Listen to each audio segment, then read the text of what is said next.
They've got the deep pockets. They've got everything they need. But we're chugging right along here. Pit Marth coming in here. Mr. Ping, I actually I got to commentate some Mr. Ping last night at the pre-local. Took Jordan last hit game 3. Ooh. So a very clean, very spicy Pit. I was made a fan just in that one set. Going up against Sumer here, a Marth from San Antonio. Definitely one of the kind of fringe PR threats, I would say. You know, I see them on Top 8 Graphics quite a bit at the weeklies.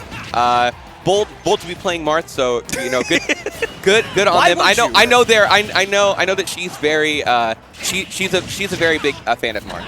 You know, right. She's a Marth fan through and through. Marth is such a tempting character to play in this game. Like it's just such a devil's temptation because you're like, oh, but if everything goes right, it feels so good. But when you go into tournament and then you know. Go, I don't know how, I mean, I bet Sumer's probably pretty good, right? She probably goes pretty deep in brackets, but you always think to yourself, probably could have gone a little farther if I played Lucina. You know, that's always in the back of the mind, but good reaction on the down smash there by Mr. Ping to get an early lead. And like I said, was in control, I think, the entirety of that Jordan set, but funny thing about Wario is he's got this nice little comeback mechanic, and it was the clutchness of Jordan that prevented the upset from Mr. Ping. So we'll see how he makes it and does here in his pool. Marth kind of has comeback mechanics. I need to take notes on Mr. Ping because Jordan's my round 2. And I'm trying to get that dub. Mr. Ping, I mean, I can see why Jordan got taken all the way to last hit game 3 because, look, we've seen much more Pit recently than we've seen in the history of Smash because there's one Zackray that's playing him, and God, you Pit players are lucky that Zackray's out there, otherwise we'd still all be making fun of you. Personally, I still am, but yeah, you know, Mr. Ping is showing us that, no, it's really not just Zackray. This character's actually cracked, and nobody's really given him a fair shake.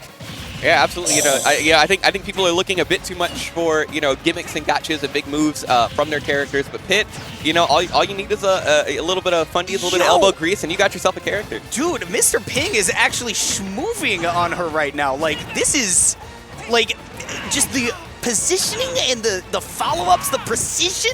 And Pit is a precision character, right? That's one of the reasons why not a lot of people play him. He's very difficult to play, and in a game like this, you're looking for a character that's as easy to play as possible. But yeah, Mr. Ping is going off. Yeah. Pit doesn't necessarily have a lot of those like give me options. You know, you're like, oh, I'm in trouble. I need it. This will get me out, or kind of an answer all sort of move. Yeah, you never have a move where you're just like, okay, I'm in an unsure situation. This will probably help me. Yeah, because you got stuff like I don't know, like Wolf Nair, something that comes to mind. Wolf Nair kind of does everything for you, you know? It can do everything for you. Pit doesn't really have something quite like that. Up tilt into the up air, though. Woo! That's a nice little conversion. We've got confirms. Pit has kill confirms. We're living in 2023, Baubles. I'm watching Pit not only in Japan, where I would expect it, but here in North America as well, doing things that other characters can do. You know, it only took us 4 years. It only took us 4 years, but Pit is on the board. Pit is on the board. I'm really impressed with Mr. Ping. Yeah, it'll be interesting to see how Sumer adjusts to. You know, it can be kind of drawing to play against an unfamiliar character, especially at that level, right? I know they have Brawley, who's like semi-active in San Antonio, but still, Mr. Ping kind of moving right now. Really, I kind of want to think about this matchup too, because these are two characters that, in my mind, actually, in theory, play very similarly, right? Where I was talking about Pit being a very, you know, precision-heavy character. Marth is definitely that as well in this game. Mr. Ping's going for the 360 no-scope. Like, Marth kind of has the same game plan, but Pit is even more reliable than Marth is, and even has like a few more pretty reliable neutral tools, right? You got the extra double jumps, you got the neutral B as well, the Palutena bow. You got a lot going for you in this matchup, I feel like, as Pit, and you've really got to rely on those big moments as a Marth, and Sumer wisely backing off of that side B. Yeah, absolutely, and that's the unfortunate part, right? Is like you kind of have to bank on your tippers, but they're still like, even after some buffs, they're still relatively inconsistent. They made them so small in this game. And look, it's always a sad time when a Smash game has a bad Marth. Yeah. I think that a good Smash game should have a good Marth. Absolutely, you know, and I think it's just such a staple. You just assume Marth to be very good. Yeah, he's like Fox, right? Where you're like, he'll at least be able to do something, right? Right. He's almost as much more of a Smash character than he is a representative of his own franchise, you know? Much like Fox, yeah. Falcon as well. No, rest in peace, Brawl. Yeah. Well, here we go. I mean, again, Mr. Ping, building up that damage and getting that first stock pretty quickly. Again, with the confirms, and that's part of the problem that Sumaira's had, is that she's been able to build up the damage pretty reliably, right? Her neutral's actually been very good.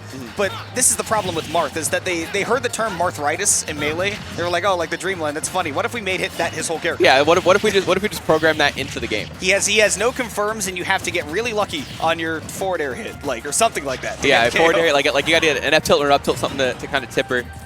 Sumaira's doing a better job too. I think she's respecting Pit's options a bit more and kind of trying to figure out like the sweet spot where she can kind of play her game. It could be a matchup familiarity thing too, right? Because I'm noticing that as the set goes on, Sumaira's spacing has been getting even better, and that is the crack of playing Marth. You get that tipper on any smash attack, and you're like, oh, I gotta do it again. It's such a good sound effect, man. It feels so great to hit. It's the same thing that they give Ike's hits, and Ike is huge in this game. Yeah, and it's not just an engage thing either. No. He's just huge. He's just a large man. Yeah. And maybe not in the first game, but ooh, I like the idea to try to drift back, but even better by Mr. Ping to cover the ledge, and you are gone. Hit's edge guarding is so good. Yeah, good response on that bit of an overextension by Sumaira. She kind of evened it back up there for a second, but Mr. Ping just kind of showing that how you play Pit here. You get your win, you close it out, and now just tacking on more damage here Sour down here into the fair and not letting off the gas just yet. Yeah, man, Mr. Ping, bailed out of that edge guard a little bit early. There's the tipper, it's cracked! 87 after hit. You know, sometimes, you know, Marth can jump 40 characters in the tier list within 3 seconds of in-game play. It's kind of like how people are like, okay, like what if Joker had Arsene all the time? What if Marth only hit tippers? Right. Like, if you always hit tippers, you're going to go crazy. Love the recovery. Sumaira's been showing such good fundies in this game, right? The neutral has been amazing. All those things like playing the disadvantage, even like not being pretty reluctant to just land with an aerial all the time, not giving Mr. Ping free openings there either. She has been very poised. Yeah, absolutely, and you know, we're as close can be right now. You know, only 30 damage separating the two, but these tippers are starting to land. Like tipper back air at the ledge could finish this. Tilt up air, not going to confirm. Maybe a little bit too much rage. Maybe not enough percent on Sumaira. Good stall with the side B. Going to take a couple of those hits to guarantee that you can get that low recovery where Pit can't edge guard you. That's smart. Yeah, absolutely. Good discipline too to hold on to the jump. And you know, because I think if she burnt it there on the arrow, it'd be done. But we've got tipper back airs of our own. For Mr. Ping's going to close it out 2-0. Good adjustment there by Sumaira on the second game. But Mr. Ping kind of held it down at the end. Yeah,